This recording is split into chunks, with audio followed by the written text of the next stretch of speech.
પરમાત્માના મોરા, પણ તરત જ આવે કે અત્યારે દેડકા બોલે ને એ મને એવું લાગે કે જાણે વેદની રૂચાઓ બોલતા હોય. અને દરેક જગ્યાએ આપણને સારું સાંભળવા મળે ત્યારે માની લેવાનું કે પરમાત્માની પરમ કૃપા થઈ છે. અને ત્રીજી વાત, આપણી અંદર કેવું કેમિકલ આલે એના ઉપર આધાર. આ સુખની દુઃખની ને એવી વાત તમે સાંભળો એટલે માણસ આપણે હંમેશા સુખ હાટું જ દોડીએ છીએ ને કે અહીંયા જાય ન્યાલી કઈક આપણને આશીર્વાદ મળે. પણ એટલું તમને કહું કે જગતમાં માના ખોળાથી મોટો બીજો ખોળો ન હોઈ શકે. માં અને આપણો ગુરુ, પ્રથમ આપણી માં છે, પછી આપણો ગુરુ છે, પછી આપણી જણનારી જનેતા હોય તોય ભલે. માં છે એ કુખમાંથી જ્ઞાન આપે અને સંતો છે, સદગુરુ છે, મહાપુરુષ છે એ પછી મુખથી જ્ઞાન આપે. પણ પાયામાં કુખ છે. માં જેવી યુનિવર્સિટી દુનિયામાં હજી સુધી બની નથી સાહેબ. એટલે વાત એ છે કે આપણે પછી મોટું દુઃખ હોય ને પછી નાનું આવે ને એને આપણે સુખ કહીએ છીએ. વાત આ છે. એક છોકરાએ 12માની પરીક્ષા આપી દીધેલી કીર્તિભાઈ. 12માની પરીક્ષા આપી, વેકેશન નો ગાળો હતો, પરિણામ બાકી હતું. એમાં એકવાર રાતનો વાળું વખત થઈ ગયો, જમવાનું ટાણું થયું, એના પિતાજી જમી લીધા, દીકરો નો દેખાણો. દીકરો ઉપલા રૂમમાં એનો રૂમ હતો અને એના પિતાએ જ એમ કહેવાય કે ઉપર જઈને નજર કરી તો એ રૂમ ખુલ્લો હતો અને ફર્સ્ટ ક્લાસ રૂમ બનાવેલો. આપણે બેડની સાદર વ્યવસ્થિત પાથરેલી છે, નકર યુવાન છોકરાની એમ ન હોય. વ્યવસ્થિત ક્લિયર કરેલો રૂમ. એના પિતાને આશ્ચર્ય થયું કે આ રૂમમાં છે નહીં ને એટલો બધો સ્વચ્છ રૂમ, અંદર ગયો તો છોકરો નહીં. હવે એક તો 12માનું પરિણામ, જમવા આવ્યો નહીં. એટલે એનો પિતા ગાંગો થઈ ગયો. જોયું તો તકિયો ઉપર, ઓશિકા ઉપર એક કવર પડ્યું હતું. એ કવર ખોલ્યું પણ બાપથી ન રહેવાનું. એને કઈક આશ્ચર્ય લાગ્યું એટલે એની પત્નીને મળે હાથ દોડતો જલ્દી આવતો, છોકરો રૂમમાં નથી. અને કવર ખોલ્યું તો અંદરથી કાગળ નીકળ્યો અને કાગળમાં લખ્યું હતું કે પરમપૂજ્ય પિતાશ્રી તથા માતુશ્રી, આપ બધા મને ખૂબ અવારનવાર સારી સલાહ દેતા હતા પણ હું માન્યો નહીં. મારી સંગત ફરી ગયેલી અને હું વ્યસની થઈ ગયેલો અને આગળ જે દારૂનો અડ્ડો છે ત્યાં હું કાયમને માટે દારૂ પીવા જાતો. મારા મિત્રો, તમને હું એમ કહેતો કે મિત્રો અરે હું વાંચવા જાઉં છું, ભણવા જાઉં છું, પણ ખરેખર મને લત લાગી ગયેલી. ઘરેથી પણ એટલા રૂપિયા ચોર્યા, મિત્રો પાસેથી પણ એટલા ઊંચીના લીધા, છતાં વ્યસન માલી પાછો ન ફર્યો અને એ અડ્ડાવાળાના રૂપિયા મારી માથે થઈ ગયેલા. એટલે અડ્ડાવાળાએ કીધું કે હવે તારથી બીજી રીતે તું ન દઈએ તો તું મારામાં નોકરી કર, મારામાં રાતે કામ કર અને કામ કરીને રૂપિયા વસૂલ કર. તારે માલની ડિલિવરી કરવા જવાનું. અને હું માલની ડિલિવરી કરવા જતો અને એમાં એકવાર રાતે મને પોલીસે પકડી લીધો અને પોલીસે કીધું ક્યાંથી લાવીશો આ? એટલે મેં માલિકનું નામ દીધું. એને માલિકને ખબર પડી ગઈ એટલે અહીંયા બધું હરખું કરી નાખેલું. જે જગ્યાએ આ ડબલા મળતા હતા ત્યાં તેલના મૂકી દીધા કે ભાઈ અમે તો તેલના વેપારી છીએ, આ છોકરો ખોટો છે, અમે કોઈ આવો ધંધો કરતા નથી. અને એ માલિક સાથે મારે જપાજપી થઈ, ખોટું બોલ્યો અને મારાથી એને સરી મરાઈ ગઈ. અને અત્યારે સમાચાર મળ્યા છે કે એ ભાઈ ગુજરી ગયો એટલે વહેલી મોટી પોલીસ મારી ધરપકડ કરશે અને આપણી સોસાયટીમાં લઈ આપણી ઘરેથી મને લઈ જાય તો તમારી આબરૂ જાય. એટલે હું ઘર મૂકીને વયો ગયો છું. માટે પિતાજી મને માફ કરજો. હવે છોકરો 12મા ધોરણમાં અભ્યાસ, આવી રીતે એની ધરપકડ થઈ જાય, જેલમાં વયો જાય. આખું બે માણા રોઈ રોઈને થોત થઈ ગયા. પાછો કાગળ આમ ફરીવાર વાંચવાની કોશિશ કરી તો એ કાગળની વાહે પાછું લખેલું, કાગળની નીચે પાછળ. એ આમ પાછળ વાંચ્યું એટલે પાછળ લખ્યું હતું કે બીજું કવર તકિયાની હેઠે પડ્યું છે. એ બીજું કવર કાઢ્યું અને ત્યારે એ કવરમાં કાગળિયો નીકળ્યો અને છોકરાએ કીધું કે એ પેલા કવરમાં લખ્યું એ તદ્દન ખોટું છે. અને આની અંદર જો તમને ભયાનક મારા પ્રત્યે દુઃખ લાગ્યું હોય અને તમને એટલું બધું એમ થયું કે ઓહો આપણી માથે દુઃખના ડુંગરા તૂટી પડ્યા, એ ડુંગરા જેવડું દુઃખ લાગ્યું હોય તો એ હકીકત વસ્તુ ખોટી છે. હું 2 વિષયમાં નાપાસ થયો છું અને એ જો હળવું લાગ્યું તો હું બાથરૂમમાં બેઠો છું. એના બાપે બાથરૂમ ને દરવાજાને પાટું મારી ઘરે બહાર નીકળે. અરે બધાયમાં ઉડ્યો તોય પરમાણ. જો આ ન કર્યું હોત તો. કહેવાનો મારો અર્થ એ છે કે જીવનની અંદર માણસ જેટલો પધારો પધારો કવિરાજ, વાહ વાહ વાહ. અરે આજ નક્કી જ નથી આજ કેટલા કોણ આ મિત્રો આવે એ સાહેબ. પણ જે પરમાર વાત એ છે કે જયારે પરમારથ માટે આ ભગવતીઓને માતાઓને આપણે યાદ, માં હોનબાઈ માને યાદ શું કામ કરીએ? એની સોનલ બીજ શું કામ ઉજવીએ? કે જેણે એને ભજી છે એનું માયા અભરે ભર્યું છે સાહેબ. જે પરમારથ માટે જે કામ કર્યું. એટલે કવિ કાગ બાપુ લખે છે કે મોંઘા મૂલ વાળા બોલ્યા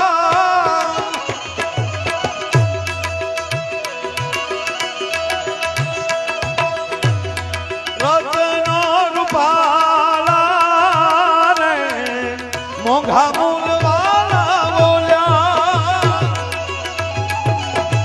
બહુ તો છે ક્યા બાબા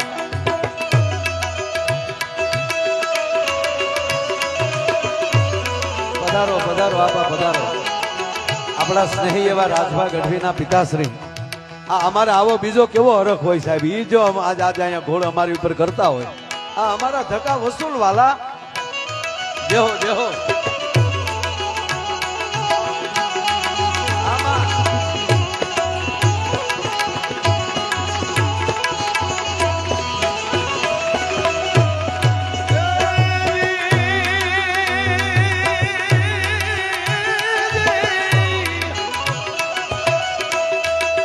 મોંઘા મૂલ વાળા બોલ્યા હે રત્નો રૂપાળા રે મોંઘા મૂલ વાળા બોલ્યા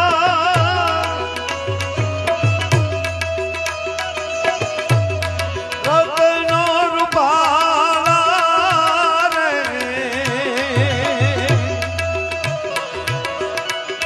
દારિયો પેને નહીં મોતીડાની માલા રે ઉપકારી એનો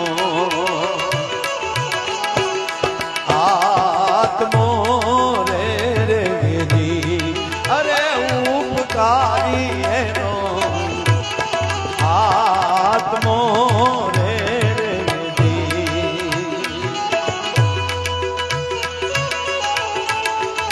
ક્યા વાત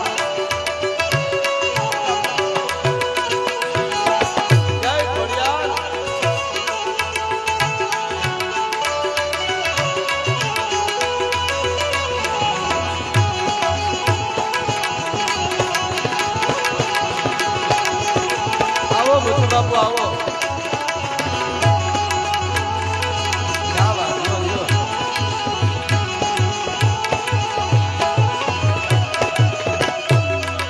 ઉપકાર એને કહેવાય બાપ કે હવારના પહોરમાં એક રાજપૂત ઘોડા ઉપર સવાર થઈને નીકળે ભલે ઉગ્યા ભાણ ભાણ લાવ તમારા ભામણા અને મરણ જીવન લગ માણ રાખજે કાશબર આવું એ ઉદ્યાસણ ને ઓરલેલી ભગવાન ભાસ્કર એક ચક્રે રથેલી નવખંડ ધરતીને ઉજાડવા માટે નીકળે અને એવે ટાણે એક રાજપૂત ઘોડલી રમાડતા રમાડતા એ રોયશાળાના જાપામાલી નીકળવું ને હાથ જગદંબાવું ચારણની દીકરીઓ રમે છે એ ચારણ જગદંબાવું જોઈ અને રાજપૂત પોતાનો ઘોડો ઉભો રાખ્યો અને ઘોડા ઉપર બેઠા બેઠા કીધું માતાઓ જય માતાજી એ હાથ રમતી હતી એમાંલી છયે કીધું કે દરબાર જય માતાજી એ છયે જય માતાજી કીધા હાથમી માં બોલ્યા નહીં ત્યારે ઘોડા ઉપર બેઠા બેઠા એ રાજપૂત એટલું બોલ્યા હતા કે માં આપ છ માતાઓ જય માતાજી કયો છો અને ઓલી કર હાથમાં જગદંબા રમે છે એ બેરા છે મૂંગા છે અને ત્યારે જવાબ એવો આવ્યો કે બેરાય નથી મૂંગાય નથી પણ એને દરબાર તમારે અરે નહીં બોલવું હોય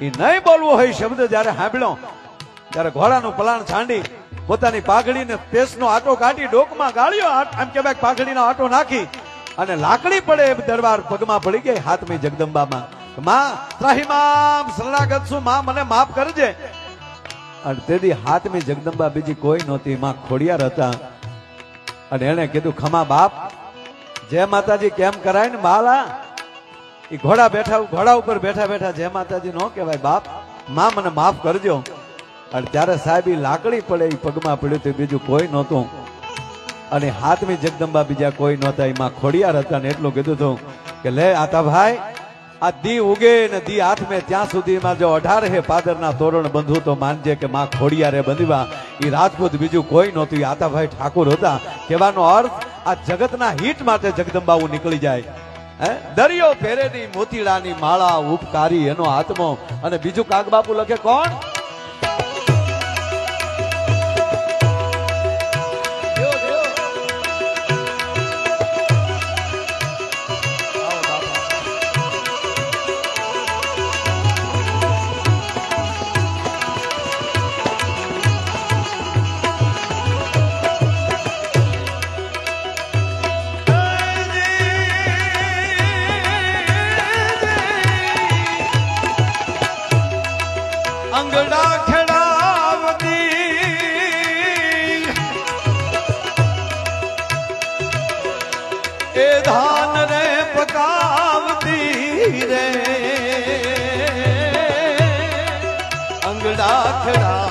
આવતી રે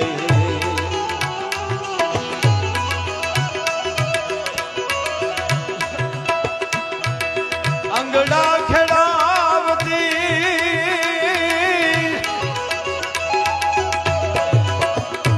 એ ધાન ને પકાવતી રે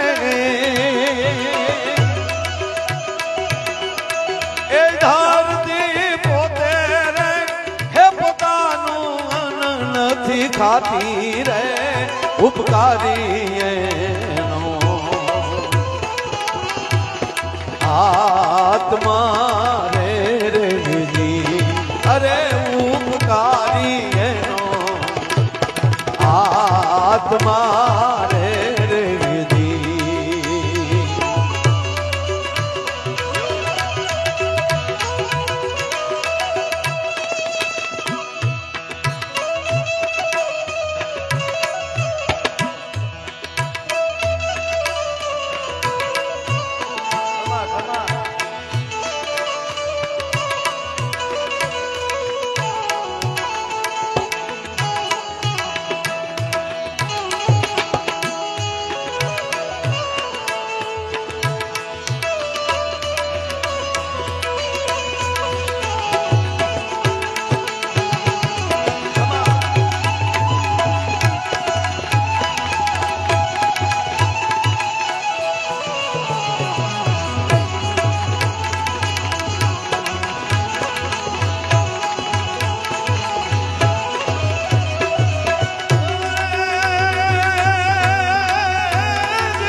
ઉપકારી એનો આત્મા રે રેજી અરે ઉપકારી એનો આત્મા રે રેજી ટૂંકી વાત કહું બાપ આ ભગવતીઓ આ માં હોનબાઈ માં હોય કે ખોડિયાર માં સુધી તમે વ્યા જાઓ આ જગત ઉપર ઉપકાર કરવા આવ્યા જેથી અંતરથી પુકાર થાય કે માં હવે તું આવજે અને માં શબ્દમાં એટલી તાકાત છે બાપ અરે આપણે તો એના સોરું છીએ પણ અતિ અપરાધ જેણે કર્યો હોય અને સતા એમ કીધે કે માં મારી ભૂલ થઈ ગઈ કલ્પના તો કરો હરાવડાના નેહેલી આકાશ માર્ગે હારા હાટ કરતી દિલ્હી જાતી હોય આ રાજમાં અને ઈ ભગવતી સિંહણ થી ડણકે એટલું નહીં પણ હાથમાં ત્રિશુલ લઈ અને અકબર ને જ્યાં ઘા કરવા જાય એ પડ્યા પડ્યા અકબર ના મોઢામાં શબ્દ નીકળી જાય અમ્મા જાન મુજે માફ કર દો માં મને માફ કર દે સાહેબ અકબર ના હોઠે ત્રિશુલ અટકી ગયો તો અને તેથી માં રાજલ એટલું બોલ્યા હતા કે ગાંડા તને મારવા આવી થી માર માર કરતી કરતી પણ હવે રોયા તે મને માં કીધી ને હવે મારું તો મારું માતૃત્વ લાજે મારે તને મારી ન શકાય પણ હે અકબર સાંભળી લે આજ પછી જો કોઈ હિંદવાણી બાઈ ઉપર તો જે હીણી નજર કરી અને લોટકી બાઈ જેમ તાવડીમાં રોટલો ફેરવી નાખે એમ તારું દિલીને ફેરવી નાખું તો ઉદા ચારણની રાજબાઈ મટી જાઓ માં મુજે માફ કર દો માં મુજે સાંભળી લો માં શબ્દ મોઢા માલી નીકળી જાય એનો કેવડો ઉપકારી માં માફ કરી દે બાપ હે ઈ ગાવડી પોતે રે હે પોતાનું દૂધ નથી પીતી રે ઉપકારી એનો આત્મા રે રેજી અરે ઉપકારી એનો આત્મા રે રેજી અરે ઉપકારી એનો આત્મા રે બોલે હોનાલ માત કી આભાર જય માતા